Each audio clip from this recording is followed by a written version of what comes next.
కానీ దీని వల్ల మళ్ళీ నాకు జన్మ వస్తున్నది అన్న సంగతి నీకు ఇప్పటి వరకు తెలియదు.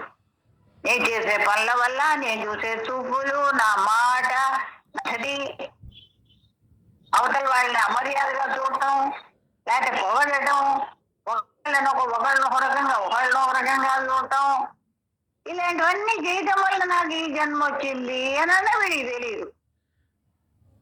ఈ పంచ జ్ఞానేంద్రియాలు, కర్మేంద్రియాలు అన్ని కలిపి నిద్ర లేచినప్పటి నుంచి తయారు చేస్తుంటాయి మళ్ళీ జన్మ కావాల్సిన పదార్థాన్ని. కానీ ఎప్పుడైతే నువ్వెవరు తెలిసావు కాబట్టి ఇలా తయారు చేసి మళ్ళీ జన్మకు రావాలి. జన్మకు రావాలంటే ఆ గర్భస్థ ఇవి అన్ని అనుభవించాలి. పెద్ద అయిన తర్వాత అనుభవించాలి.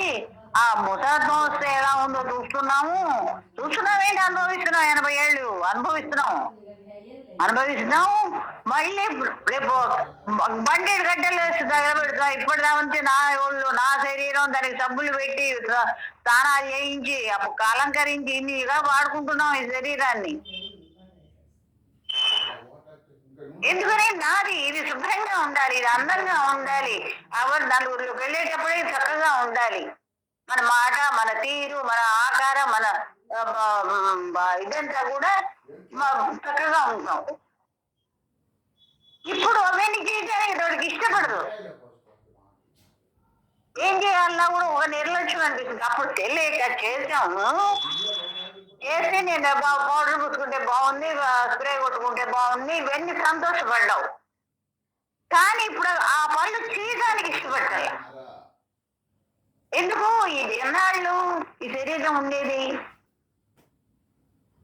రేపు బండిని గంటల్లో పడేస్తారే, నేను తీసుకుపోయి ఇంట్లో కూడా అట్టి పెట్టుకోరే. ఇన్ని మోసాలు చేసి పెద్ద ప్యాలెస్లు కట్టుకుంటున్నాం. ఎక్కడ నీకు కావాల్సిన 6 అడుగుల స్థలం కాదు, కానీ ప్యాలెస్లు కట్టుకుంటున్నాం. దానిలో అలంకరణలు ఇవన్నీ చేస్తున్నాం. నా ఇల్లు, నా గది, అన్ని నా ఇల్లు, మళ్ళీ నా గది ఎక్కడ నేను కట్టించాను. ఈ భావాలన్నీ కలిసి మళ్ళీ నీకు జన్మకు కారణం అవుతున్నాయి. ఎప్పుడైతే నువ్వు గురువు దగ్గరికి వెళ్ళావో, నీవు ఆ నామాన్ని ఎప్పుడైతే నేను బ్రహ్మను నువ్వెవరూ తెలుసుకున్నావు.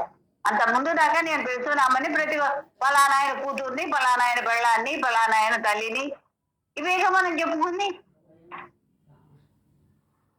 కానీ ఇప్పుడు నేనెవరో నాకు తెలిసింది. కాబట్టి ఇప్పుడు నేను ఆ మాటలకి విలువ ఇవ్వకూడదు. కాబట్టి ఎవరన్నా అడిగితే ఎవరమ్మా, మీరు ఎవరమ్మా అంటే పలానా గౌరవం ఇవ్వడం అండి, పలానా ఆయనండి మా వారు, ఇవేమి చెప్పటం. అవి చెప్పకుండా ఉండడానికి కూడా వీల్లేదు. అవన్నీ చెప్పాల్సిందే. కానీ నమ్మకు, ఇక్కడ అన్నీ చేయాల్సిందే. నీ జబ్బ పగలగొట్టారనుకో ఎవరన్నా, వాడి జబ్బ పగలగొట్టి రావచ్చు, తప్పేమీ లేదు. కానీ అభిప్రాయ దృష్టితో పెట్టుకోవాలి. నిన్ను నువ్వు కాపాడుకుంటూనే ఉండాలి. నువ్వుగా ఉండాలంటే నిత్య ధ్యానం. దానికి అది మంది ఏదంటే అది నువ్వు చేసినట్టయితే ఇవన్నీ అసలు నీకు కనపడవు. ఇవసలు రావు. అవన్నీ లోపలికి ముచ్చుకుపోతాయి.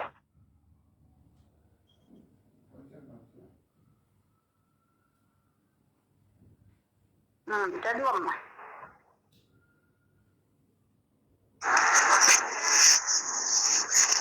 అర్థమవుతుందా నాన్న? అర్థమవుతుందమ్మా. చెప్పిందే చెప్పడమే, ఇంకేమీ లేదు ఇక్కడ. ఇది నేను కాదు అని అనుకోవడమే.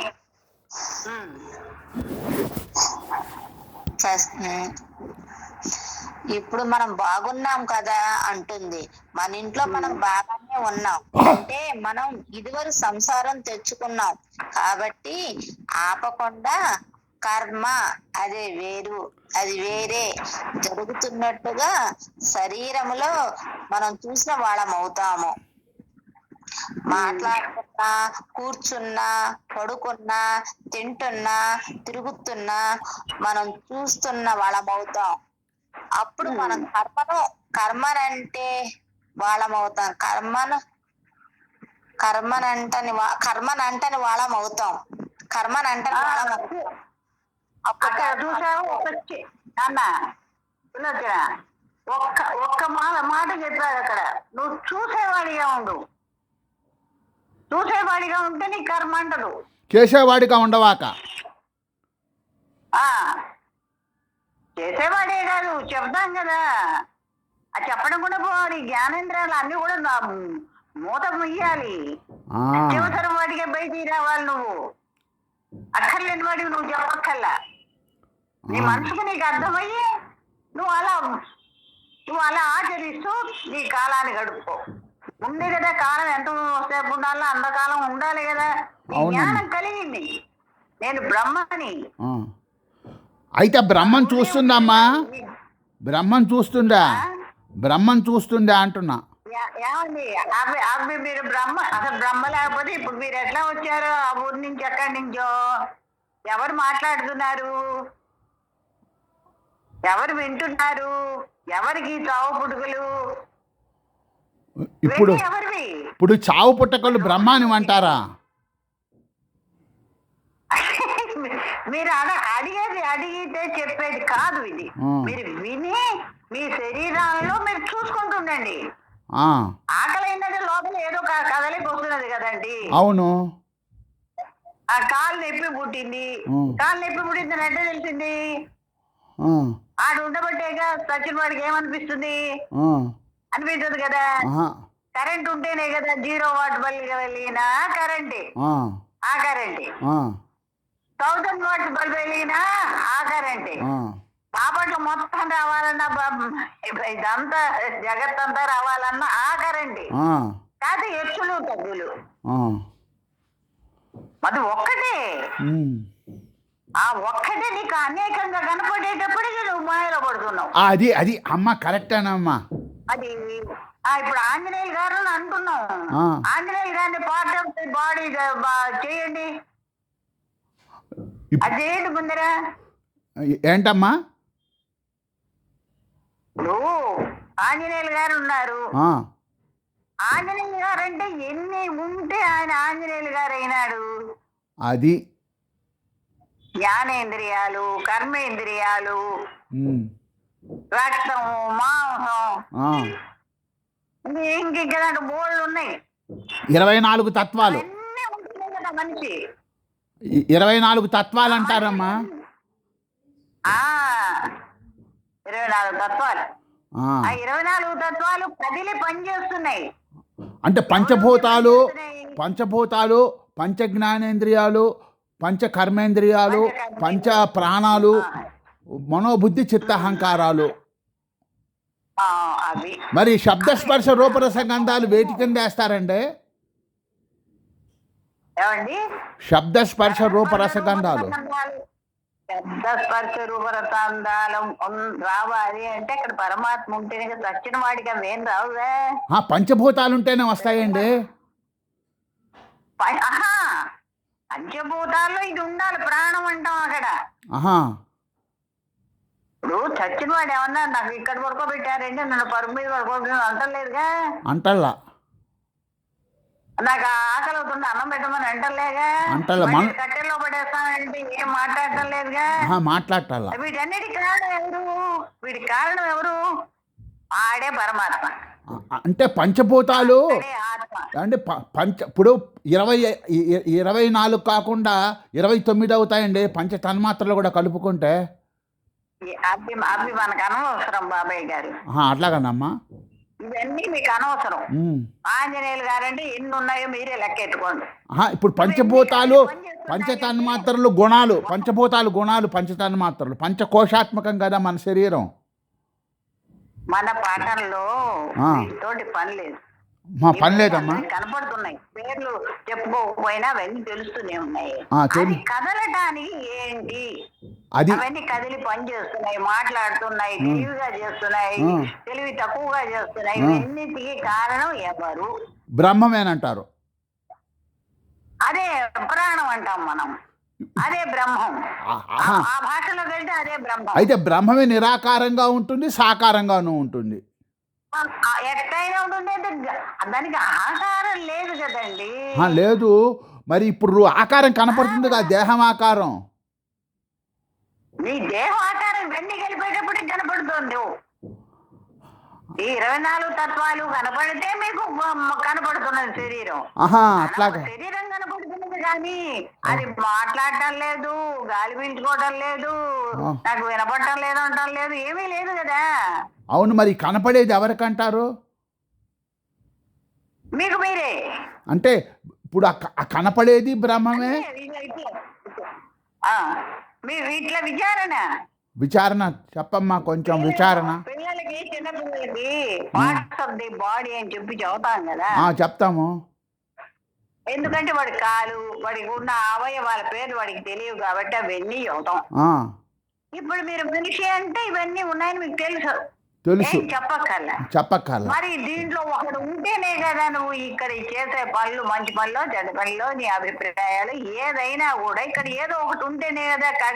ఇది ఇన్ని రకాల పనులు చేస్తుంది, ఇన్ని ఆలోచనలు చేస్తున్నది, అవి మంచి పోవచ్చు, చెడ్డ పోవచ్చు, ఏవైనా కూడా వాడికి అన్ని తెలుస్తున్నాయి కదా. అంటే ఎవడు అది శరీరము బ్రహ్మమే. ఇప్పుడు ఆ శక్తి రూపం ధరించిందంటారా? అంటే బాబాయ్ గారు మీకు సమాధి వస్తే కానీ మీకు అది బాబాయ్ గారు తెలియపడతాయి కానీ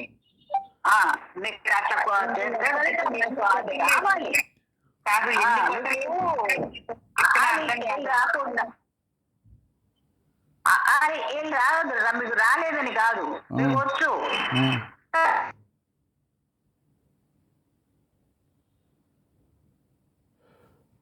బ్రహ్మం కానిది ఇక్కడ లేదు. నీకు భ్రమ లేని వాడు బ్రహ్మ.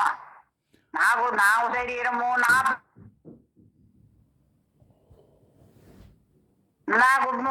ఆకలి అవుతున్నది, నాకు ఆకలి దండం పెట్టడం లేదు, ఇవన్నీ అంటున్నాడు కదా అనేవాడు. వాడు అనడు, అనిపిస్తాడు. అనిపించే శక్తి వాడి దగ్గర ఉంది.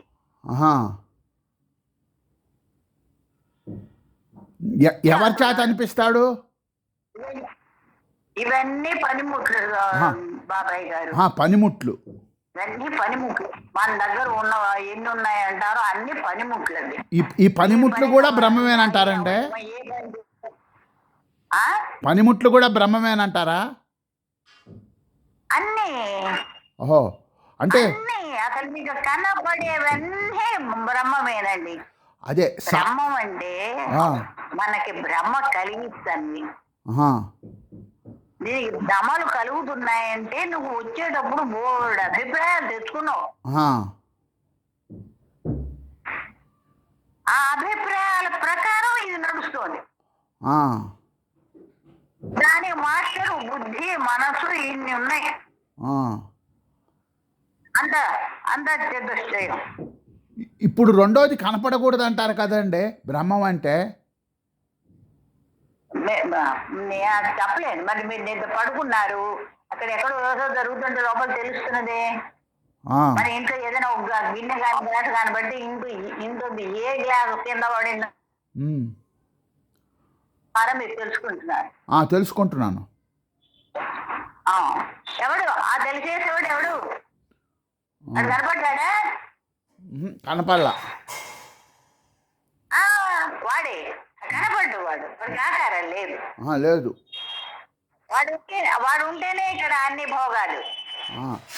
నువ్వు ఎంత అందమైన వాడివైనా, ఎంత చదువుకున్న వాడివైనా, ఎంత గొప్ప తెలివి గల వాడివైనా, ఇవన్నిటికీ వాడు ఉన్నంతసేపు వాడు కానీ పదాలు ఇస్తే రుచి కొడుతున్నారు. అవును, శవమైపోతుంది. చూస్తున్నారు కదా, తీసుకుపోతున్నారు. పెళ్ళాము, పిల్లలు అందరూ ఏడుస్తారు కాసేపు. అది ఎవరన్నా ఒక్కళ్ళు ఉంచండి తగలబెట్టారని అన్నారా? అన్నారు. ఎక్కడ అది బ్రహ్మం కదలదంటారు కదండి, ఎక్కడికి వెళ్తుంది? దాంట్లోంచి అసలు వాడు తప్పుకున్నాడు. ఈ బొమ్మకి జరగాల్సిన కార్యక్రమాలని బొమ్మ చేసేసింది. ఇంక బొమ్మ అక్కర్లే. వీడు ముసలితనంతో పడే బాధల వల్ల వీడు ముసలితనం వచ్చాడు, వీడే ఎప్పుడెప్పుడు వెళ్దామని ఉంటాడు. అది కూడా వస్తుంది. మీరంటే సమాధి అనుభవం కలిగితే కానీ ఏది తెలియదండి. ఇప్పుడు అర్థమైంది. మీకు సమాధి రావాలండి. అంటే- చదువుకోని వాళ్ళని ఉమ్. నేను అదే ఇదే అని చెప్తే మీకు ఎట్లా అర్థం అవుతుంది? ఇది కూడా అంతే, అనుభవం అంటే అందుకని నేను కూర్చొని మానసికంగా అహం బ్రహ్మస్మి అనుకుంటూ అనుకోమంటారా? ఇది ఖాళీ ప్రదేశాన్ని చూస్తూ అహం బ్రహ్మస్మి అనుకుంటూ అనుకోమంటారా? ఏమండి, మీరు లెట్రిన్లోకి వెళ్ళినా కూడా అనుకోవాలి. ఓకే అంత ఇదిగా అనుకోవాలి. ఆ, ఇంకా అంతకంటే మీకు నేను ఇంకా చివరిది లేదు. అంటే లెట్రిన్కి వెళ్ళి లెట్రిన్లో అనుకోవడం ఏంటి? మైలపడిపోయినాయి బట్టలు. బ్రహ్మం పరిశుద్ధం కదండి, శుద్ధ బుద్ధ ముక్త స్వరూపం. ఇవన్నీ పెట్టడం జరుగుతుంది. అది ఎప్పుడు ఉంది. అది లాగ లేని క్షణాన్ని బయట పారుస్తున్నారు మనల్ని. పెద్ద ఎగ్జాంపుల్ తీసుకోండి. పెద్ద ఎగ్జాంపుల్. మీరు పెద్దవాళ్ళు కాబట్టి మీరు ఎన్నో చూసుంటారు కాబట్టి అవన్నీ మీకు తెలుసు. మీకు లోపల మీకు కొడుకులు కోడలు ఉంటారు. ఒక్కొక్కళ్ళు ఒక్కొక్క రకంగా మాట్లాడతారు, ఒక్కొక్క రకంగా చూస్తారు. ఎన్నో ఉంటాయి మీ అనుభవాలు, అనుభవాలు. ఇవన్నీ జరుగుతున్నా కూడా ఇక్కడ జ్ఞానంగా బ్రహ్మజ్ఞానంగా వచ్చేటప్పటికి వాళ్ళు ఏంటన్నా అంతకుముందు వాళ్ళు అన్నారు, నేను ఇంత సంపాదించాను, వీళ్ళకి ఇంత చేశాను, వీళ్ళు ఇట్లా అంటున్నారనే బాధ ఉండేది లోపల. స్పందనలు ప్రతిస్పందనలు ఉండేవి. ఇప్పుడు అవేమీ లేవు మనకి బ్రహ్మానికి. అది పెద్దగా కొద్దిగా తగ్గుతాయి. మనం కూడా అర్థం చేసినామయ్యా మనం తరతరాల బొచ్చా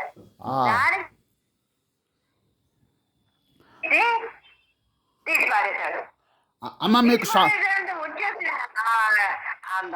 మార్పు వచ్చేస్తుంది కదండి. రోజు రోజుకి మనం మనిషి మారిపోతున్నాం, మన బుద్ధులు మారిపోతున్నాయి, అన్ని మారిపోతూనే ఉన్నాయి. కానీ బ్రహ్మం మారదు కదండి. అదే మారనిది, అది మారనిది బ్రహ్మం. ఆ బ్రహ్మస్ఫురణ కనుక వచ్చిందంటే ఇంకా మోక్షమే మనకి, ఇంకా అన్ని వెళ్ళిపోతుంటాయి. ఆ మారని దానిని చూసేవాడిగా ఉండు. అది నువ్వు ఊరికే మాట అందం చేసే చాలు. నీ శరీరంలో బోల్డ్ మార్పులు రావాలి. నేను ఇది కాదు అనుకునేటప్పుడు అవన్నీ నువ్వు ఆ సమాధి వచ్చింటే అన్ని టకటకటక వచ్చేసేస్తాయి. మీ శ్రద్ధ దాని మీద శ్రద్ధ ఉండాలి. అదేలేండి, మారేది మారనివని రెండు ఉన్నాయి.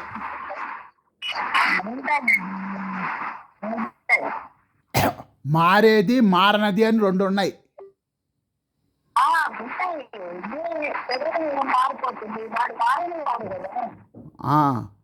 ఆ మారని వాడిని గుర్తించాలి కదండి.